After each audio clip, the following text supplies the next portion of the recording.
오늘은 주기도문 강의 두 번째 시간입니다. 10절 말씀인 매는 10절 말씀에는 두 번째, 세 번째 강구가 있습니다. 강의 설교라서 우리 어린 학생들은 좀 딱딱하고 지루할 수도 있는데요.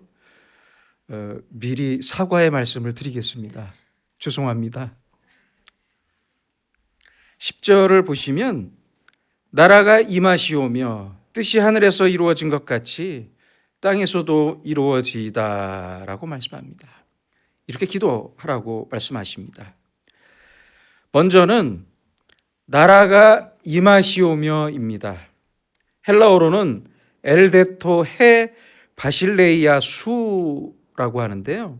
영문 성경인 NRSV에는 Your Kingdom Come이라고 번역된 하나의 문장입니다.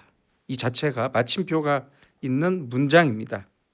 그런데 우리말 번역에서 빠진 단어가 있습니다. 헬라어의 수와 영어의 your입니다.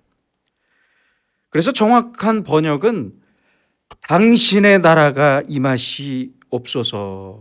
임하옵소서라는 뜻입니다. 당신의 나라를 예수님의 말씀에 비춰본다면 이것은 하나님의 나라를 의미합니다. 마태복음 4장 17절에서 예수님은 공생애의 첫 번째 선언을 하셨습니다. 회개하라, 천국이 가까이 왔느니라.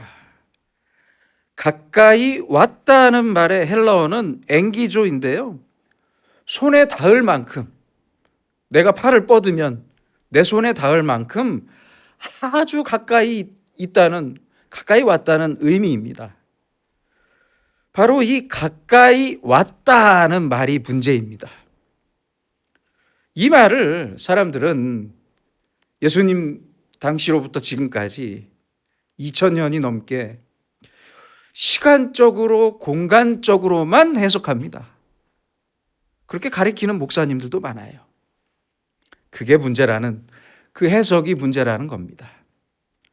가까이 왔다는 말을 시간적으로만 해석한다면 천국은 이 땅에 아직 임한 게 아닙니다. 그렇잖아요. 그 시간이 계속해서 연장되어진다고 생각하기 쉽습니다. 그게 문제입니다. 그래서 당신의 나라가 임하시오며를 시간적, 공간적 개념으로 접근해서 아주 특정한 시간과 특정한 공간에 주의 나라가 임할 것이다, 이렇게 해석하는 것은 대단히 잘못된 해석입니다.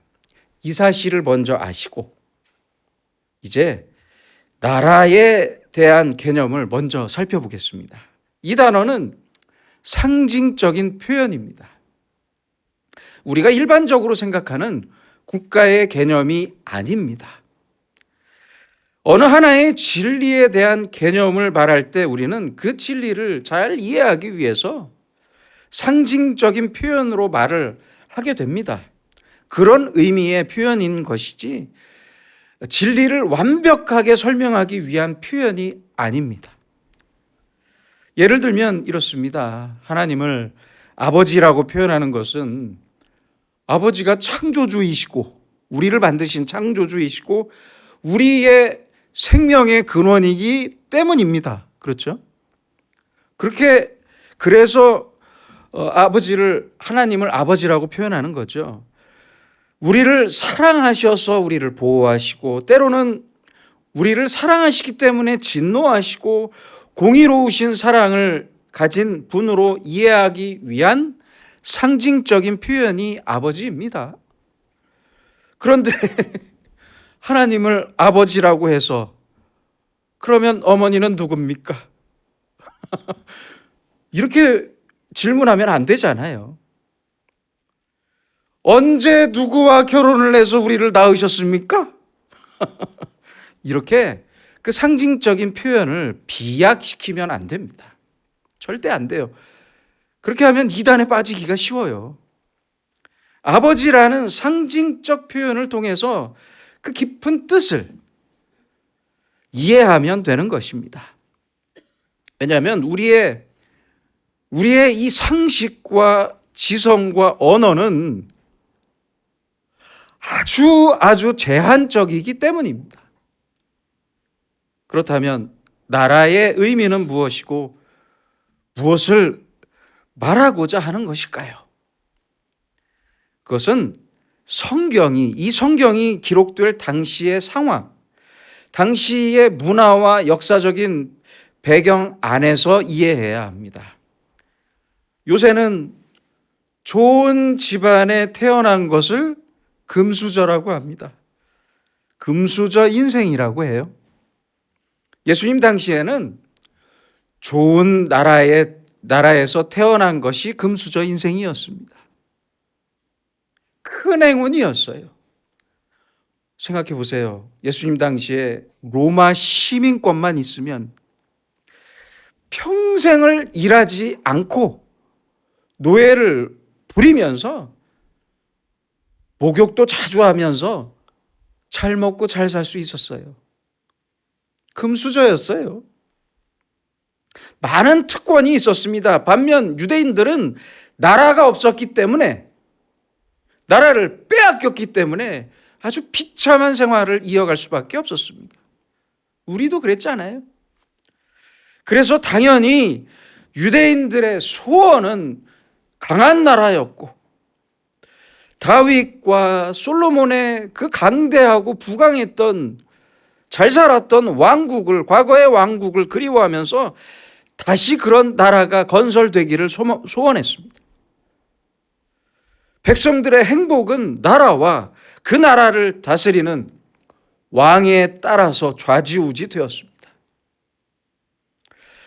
왕을 잘 만나면 백성들은 평안하고 행복했고, 왕을 잘못 만나면 죽지 못해 살았습니다. 결국 그들은 하나님이 민족의 왕으로서 직접 다스리시는 나라를 생각하고 소망하게 되었던 것입니다. 그래서 하나님의 나라라고 말하게 되었던 것입니다. 가장 훌륭한 왕, 하나님께서 왕이 되는 바로 그런 나라를 꿈꾸며 살았던 것입니다. 그러면 천국 또는 하늘나라를 어떻게 이해해야 합니까? 마태복음에는 하늘나라가 30번, 하나님의 나라는 3번 기록되어 있습니다. 마가복음과 누가복음에는 하늘나라가 없고 하나님의 나라가 각각 16번과 32번 기록되어 있습니다. 또한 요한복음에는 천국을 영생이라고 표현하고 있습니다. 왜 이렇게 다 표현이 다를까요? 다 달라요. 유대인들은 십계명에 여호와의 이름을 망령되이 일컫지 말라, 이 말씀이 무서워서 감히 여호와의 이름을 입에 담지 못했습니다. 표현하지 못했어요. 그래서 뭐라고 해요? 여호와 하나님을 주님, Lord, 나의 주님이라는 뜻의 아도나이라고 불렀습니다. 같은 의미에서 하늘나라라는 말을 썼던 것입니다. 그런데 이제 헬라 사람들도 성경을 읽기 시작했거든요. 근데 그 헬라 사람들에게는 저 하늘이 부정적인 의미의 공간이었어요. 그때 당시에 땅 위에는 사람들이 살고 하늘에는 각종 신들이나 귀신들이 사는 공간으로 생각했어요. 그래서 성경을 읽을 헬라인들을 위해서 하늘나라라고 하지 않고 다른 잡신들이 아닌 하나님이 계신다는 의미의 하나님의 나라라고 표현했던 것입니다. 이런 이유로 인해서 복음서의 표현들이 통일될 수가 없었던 것입니다. 통일될 수 없었어요. 결국 이 용어들을 다 합치면 천국입니다. 천국. 그럼 이 천국은 어떤 곳입니까? 유대인들은 천국을 두 개의 나라로 나누어서 생각했습니다. 현재의 나라와 임하는 나라, 이렇게 생각했습니다. 그러나 성경이 말하는 천국은 하나님이 다스리시는 나라를 의미합니다. 하나님의 주권이 행사되는 세계를 말합니다. 하나님의 주권이 다스리는 인격, 하나님의 주권이 다스리는 공간, 하나님의 주권이 행사되는 시간, 바로 이것이 그 나라이며 당신의 나라이며 하나님의 나라입니다. 이것은 시간적, 공간적 개념과 한계를 초월하는 것입니다. 그 어디나,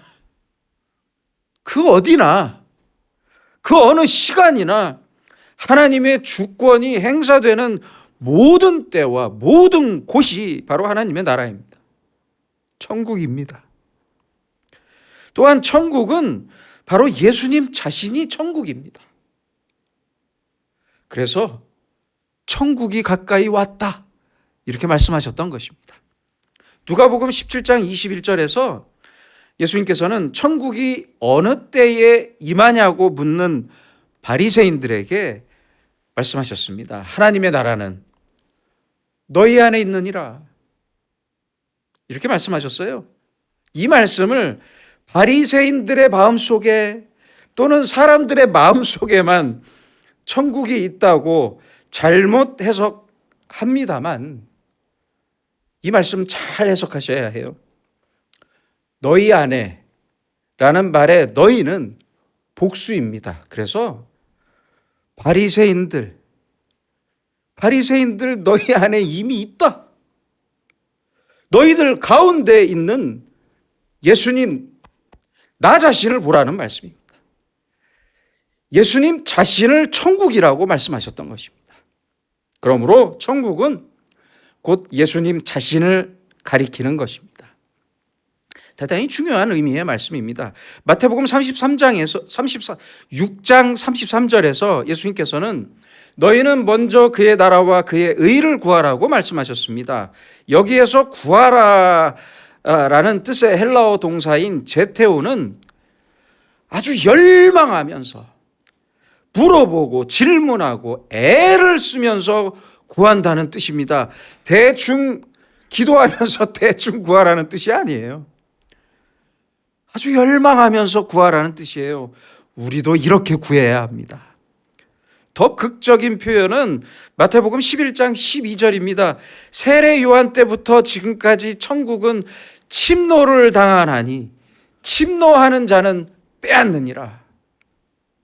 또한 누가복음 16장 16절입니다. 법과 선지자는 요한의 때까지요. 그 후부터는 하나님 나라의 복음이 전파되어 사람마다 그리로 침입하느니라.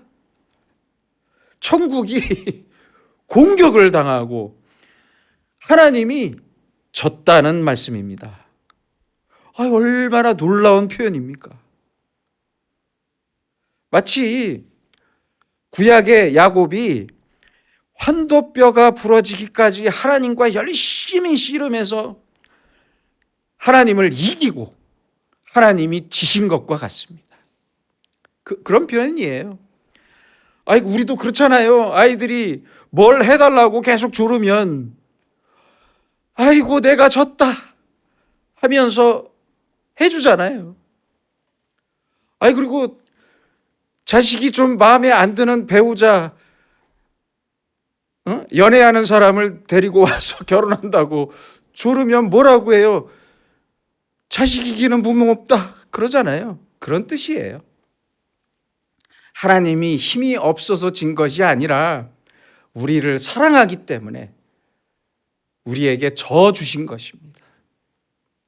열심히 기도하면서 하나님의 말씀을 열심히 듣고 읽고 순종하며 예수님과 사귈 때 내 마음 속에, 그리고 내 가정 속에, 우리의 교회 속에, 우리의 일터에 어디에나 하나님의 나라가 이루어지는 것입니다.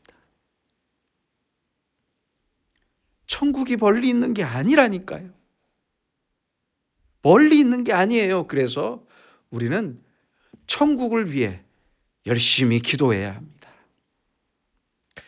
열심히 말씀을 읽어야 합니다. 마치 천국에 침입해서 천국을 뺏어오는 것처럼 그 천국이 내 생활에 임하기 위해서, 내 마음에 임하기 위해서 열심히 구해야 합니다. 천국을 열망하며 구해야 합니다. 이 천국을 위해 내 생명을 걸고 구해야 합니다. 또한 이 천국은 내게 임하는 것일 뿐만 아니라 계속해서 전파되고 확장되고 있습니다. 하나님의 말씀이 전파되고 하나님의 주권이 행사되는 만큼 그만큼 천국은 더 넓어집니다. 그렇잖아요. 결국 예수님께서 이 땅에 오심으로 천국이 임했고 예수님의 복음이 전파되면서 하나님의 주권과 하나님의 나라, 즉 천국이 확장되다가 마지막에 예수님께서 재림하심으로 천국이 완성되는 것입니다. 그러므로 당신의 나라가 임하옵소서라는 기도는 하나님의 주권이 완전하게 내 마음에, 내 가정에, 내 교회와 내 일터와 이 사회에 그리고 이 나라에 행사되고 온 세상을 주님께서 다스려 주시옵소서 라는 뜻의 기도입니다. 바로 이때 모든 어둠과 사탄의 권세가 물러가고 주님의 권세만 남을 뿐입니다. 있을 것입니다. 여러분, 내 마음에 아직도 미움이 있습니까? 어둠이 있습니까? 내 마음이나 몸이 병들었습니까? 기도해야 합니다. 기도해야 해요. 당신의 나라, 하나님의 나라가 지금 내 마음에, 바로 여기에, 내 가정에, 우리에게 임하시옵소서. 그리고 하나님의 나라가 확장되도록 그 복음을 우리는 전파해야 합니다. 전도해야 합니다. 바로 이 선교적 사명도 우리가 우리가 해야 할 일입니다. 계속해서 세 번째 강구를 보시겠습니다. 뜻이 하늘에서 이루어진 것 같이 땅에서도 이루어지이다. 이 문장은 우리말의 어순 때문에 그 주된 뜻이 바뀌었습니다. 원문대로 보자면 당신의 뜻이 땅에서 이루어지이다. 그 뜻이 하늘에서 이루어진 것처럼. 바로 이 뜻입니다. 앞서 본 두 번째 강구인 당신의 나라가 임하옵소서는 하나님의 강한 주권과 권력, 하나님의 파워가 임하는 의미가 있고, 뜻이 땅에서 이루어지다는 좀 더 부드럽고 자원적이고 선교적인 의미가 있습니다. 전자는 하나님의 강한 주권을 바라면서 하나님의 마음대로 다스리시는 힘의 통치를 말하고, 후자는 하나님의 뜻을 받고 모든 사람이 그 뜻을 지켜나가기를 원한다는 의미입니다. 나라는 주권을 의미하고, 이 뜻은 우리나라와 같은 민주국가나 법치국가의 법과 같습니다. 그런데 인간의 법은 나라마다 달라요. 다르잖아요. 어느 나라는 대마초를 허용하기도 하고 어느 나라는 잡혀가기도 하잖아요. 이 나라의 합법이 저 나라에서는 불법이 되기도 합니다. 이게 무슨 말입니까? 사람들의 법은 진리가 아니라는 뜻입니다. 그렇잖아요. 사람들의 법은 그 법 자체가 진리가 아니에요. 민주주의라고 해서 모든 것이 옳다는 것은 아닙니다. 잘 생각하셔야 해요. 생각해 봅시다. 10사람 중에서 9사람이 나쁜 일에 동의했다고 그것이 진리가 될 수 있습니까? 아닙니다. 다수결의 원칙에, 잘못된 다수결의 원칙에 혼동되지 마세요. 잘 생각하셔야 됩니다. 그래서 민주주의보다 훨씬 더 중요한 것은 바로 진리입니다. 진리. 100명 중에 99명이 동의했더라도 틀린 것은 틀린 것이고, 그렇죠? 한 사람만 주장해도 옳은 건 옳은 것입니다. 그래서 당신의 뜻, 하나님의 뜻이 땅에서 이루어지이다. 이 말은 오직 하나님의 그 진리, 하나님의 뜻만이 이 땅에 이루어지기를 바라는 것이므로 결코 민주주의적인 것이 아닙니다. 뜻이라는 말도 하나님 나라의 법을 의미합니다. 그러므로 저 옛날 왕국의 법처럼, 옛날 왕국의 법은 어때요? 그 왕의 마음과 생각이 법이었어요. 그랬잖아요. 그러므로 이것은 하나님의 마음을 의미합니다. 하나님의 마음. 백성들의 생각이나 백성들의 요구가 아니에요. 마태복음 7장 21절에 보시면 나더러 주여 주여 하는 자마다 다 천국에 들어갈 것이 아니요, 다만 하늘에 계신 아버지의 뜻대로, 내 아버지의 뜻대로 행하는 자라야 들어가리라. 이 아버지의 뜻은 뭐 병을 고치거나 귀신을 내어 쫓는 그 이상의 뜻이고 바로 의와 사랑과 진리를 뜻합니다. 이것이 바로 하나님의 마음이고 하나님의 뜻입니다. 우리가 이 땅에 이루어지길 바라는 하나님의 뜻입니다. 이제 뜻이 하늘에서 이루어진 것 같이를 다시 한번 생각해 보겠습니다. 이 하늘이란 바로 형이상학적이고 신령한 하나님의 세계를 말합니다. 이곳에서 하늘에서 하나님의 뜻이 먼저 행사되고 이루어집니다. 먼저는 천사들을 통해 이루어집니다. 왕이신 하나님의 뜻이 천사들을 통해 이루어집니다. 둘째는 예수 그리스도를 통해 이루어집니다. 하나님의 뜻을 이루기 위해서 예수님께서는 이 땅에 오셨습니다. 하나님의 뜻을 이루기 위해서 예수님께서 이 땅에 오셨습니다. 그러므로 예수님은 곧 하나님의 마음이고 말씀 그 자체이며 하나님의 종말적 계시자가 되십니다. 마태복음 6장 38절입니다. 내가 하늘에서 내려온 것은 내 뜻을 행하려 함이 아니요 나를 보내신 이의 뜻을 행하려 함이니라. 예수님 스스로 하나님의 뜻을 이루기 위해 이 땅에 오셨음을 말씀하셨습니다. 가장 극적인 장면은 바로 겟세마네 동산의 기도입니다. 누가복음 22장 42절에서 내 원대로 마시옵고 아버지의 원대로 되기를 원하나이다, 이렇게 기도하셨어요. 내 뜻이 아닌 아버지의 뜻이 이루어지기를 기도하셨습니다. 먼저 하늘나라에서 이루어지기를 위해 기도하셨습니다. 우리의 현실 속에서 이 아버지의 뜻은 의와 진리, 사랑처럼 추상적이고 형이상학적인 것입니다. 그래서 이 추상적인 뜻을 이 현실 속에 이룬다는 것은 대단히 어려운 일입니다.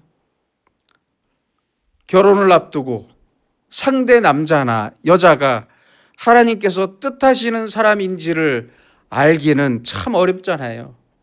어려워요. 아주 중요한 일을 앞두거나 나의 진로를 결정할 때 하나님의 뜻이 무엇인지를 알기는 어려워요. 어렵잖아요. 예수님을 보세요. 겟세마네 동산에서 아버지의 뜻을 구했던 예수님도 죽고자 각오하고 오셨지만 막상 죽음을 앞둔 이 전날에는 아버지의 뜻을 두고 대단히 많이 고민을 하셨던 것 같아요. 고민하셨습니다. 아주 많이 고민하셨어요. 고민해야 했습니다. 그래서 피땀을 흘리도록 기도하셨고 그 거룩하신 희생을 통해 아버지의 뜻을 이루기 위해 먼저 기도로서 하늘나라에서 그 뜻을 이루셨던 것입니다. 이 기도를 통해 예수님의 죽음이 하늘에서 하나님의 세계에서 먼저 이루셨던 것입니다. 예수님의 죽음을 먼저 이루셨고 이 땅에서 이루신 거예요. 그러기 위해서 겟세마네 동산의 기도가 있었다는 말씀입니다. 반면 땅에서도 이루어지다는 무슨 의미입니까? 예수 그리스도를 통해서 아버지의 뜻이 하늘에서 이루어진 것처럼 현재 이 땅에서도 내 생활을 통해서 아버지의 뜻이, 하나님의 뜻이 이루어져야 한다는 말씀입니다. 내가 이어가는 매일의 삶을 통해서 하나님의 뜻이 아주 구체적으로 이루어져야 합니다. 그러기 위해서 예수님을 닮아야 합니다. 그래서 예수님을 닮기 위해 기도해야 합니다. 에베소서 6장 6절입니다. 눈가림만 하여 사람을 기쁘게 하는 자처럼 하지 말고 그리스도의 종들처럼 마음으로 하나님의 뜻을 행하고, 이제는 내 마음이 하나님의 뜻을 먼저 생각하고 자연스럽게 그 뜻을 행해야 합니다. 그리스도를 닮아야 합니다. 예수님의 마음을 닮아 예수님처럼 되어야만 합니다. 그러면 이제 악인의 형통함이 부럽지 않아요. 가난해도 의로움에 대한 기쁨이 있어요.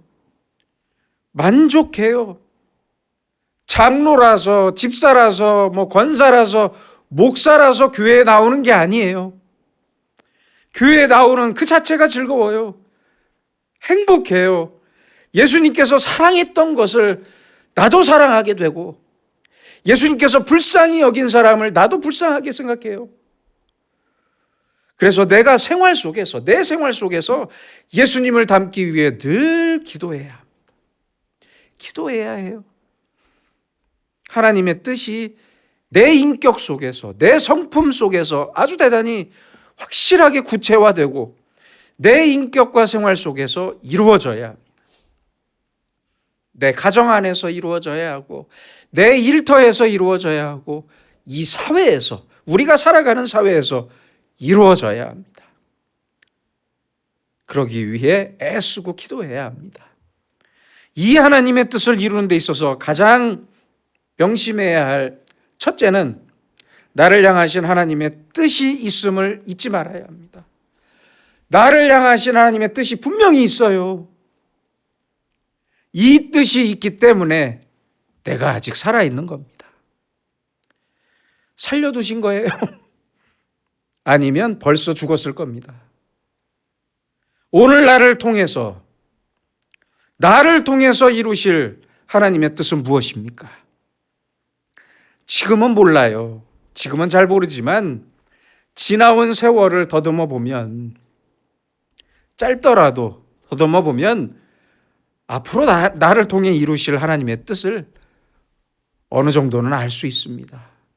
그리고 열심히 기도하다 보면 그 뜻을 알려주십니다. 그리고 내가 가장 중요하게 생각하고 가장 잘할 수 있는 일이 무엇인지를 알아야 합니다. 바로 거기에 하나님의 뜻이 있습니다. 하나님의 뜻은, 여러분 제발 착각하지 마세요. 하나님의 뜻은 즉흥적이거나 돌발적인 것이 아닙니다. 사도 바울을 쓰시기 위해 하나님께서는 그가 태어나기 전부터 준비하셨습니다. 어머니의 태에 있을 때부터 준비하셨어요. 모세도 80년을 준비하셨어요. 그랬잖아요. 그리고 80년 동안 훈련시키셨어요. 그러므로 다른 사람 부러워할 필요 없이 내가 좋아하고 내가 잘할 수 있는 것을 항상 먼저 생각하고 나에게 주어진 일에 최선을 다함으로써 하나님의 뜻을 확인할 수 있습니다. 알 수 있습니다. 둘째는 이 하나님의 뜻은 아주 다양하다는 사실입니다. 우리 각자에게, 한 사람 한 사람에게 아주 다양한 이 일을 맡기셨는데, 이 다양한 일은 모두가 아주 소중하고 귀한 일들입니다. 이것을 서로가 존중하고 존중할 때 우리는 우리를 통해 이루시는 하나님의 뜻을 알 수 있습니다. 셋째는 하나님의 뜻과 우리의 뜻이 반드시 똑같지는 않다는 사실입니다. 같지는 않아요. 어떻게 내 뜻과 하나님의 뜻이 같을 수 있겠어요? 틀릴 때도 있어요. 그것을 인정해야 한다는 것입니다. 나는 이것이 좋아 보이는데, 이것을 잘할 수 있을 것 같은데 하나님은 저것을 원하십니다. 그럴 때가 있어요. 이걸 알았을 때는 즉시 내 뜻을 바꿔야 합니다. 내 뜻을 버려야 합니다. 일단 하나님의 뜻을 알았다면 뒤도 돌아보지 말고 하나님의 뜻대로 그대로 꾸준히 밀고 나가야 합니다. 이 사람에게 하나님께서 능력을 주십니다. 넷째는 하나님의 뜻을 이룰 때 하나님께서는 우리의 희생을 요구하십니다. 이 희생을 즐겁게 받아들여야 합니다. 나의 십자가를 즐겁게 보고 즐겁게 질 수 있어야 합니다. 이 믿음이 순종을 불러옵니다. 하나님의 뜻을 내 뜻으로 삼고 기꺼이 희생할 줄 아는 사람만이 하나님의 자녀가 됩니다. 하나님의 뜻을 알고 믿고 순종하며 준행하는 자에게는 두려움이 없습니다. 실패가 없습니다. 언제나 감사와 찬송과 승리가 있을 뿐입니다. 아버지의 뜻이 하늘에서 이루어진 것처럼 오늘 내게 그 뜻을 이루어 주시옵소서. 이 기도가 바로 오늘 나의 기도가 되어야 하고, 이렇게 기도하는 사람만이 날마다 천국에 살 수 있습니다. 기도하겠습니다. 거룩하신 아버지 하나님, 오늘도 어리석은 저희에게 말씀해 주시니 감사합니다. 우리의 마음과 생각과 가정과 교회 속에 주님의 나라가 임하시기를 간절히 기도합니다. 또한 주님의 말씀을 널리 전파할 수 있는 용기와 지혜를 허락해 주시옵소서. 언제나 하나님의 뜻을 알고 그 뜻이 내 성품과 인격 속에, 그리고 가정과 교회와 이 사회와 나라를 통해 이루어 주시기를 기도하게 하시고, 오늘도 내일도 주님의 뜻을 위해 내 모든 것을 기꺼이 바치는 주님의 자녀로 살게 하여 주시옵소서. 예수님의 이름으로 기도드립니다. 아멘.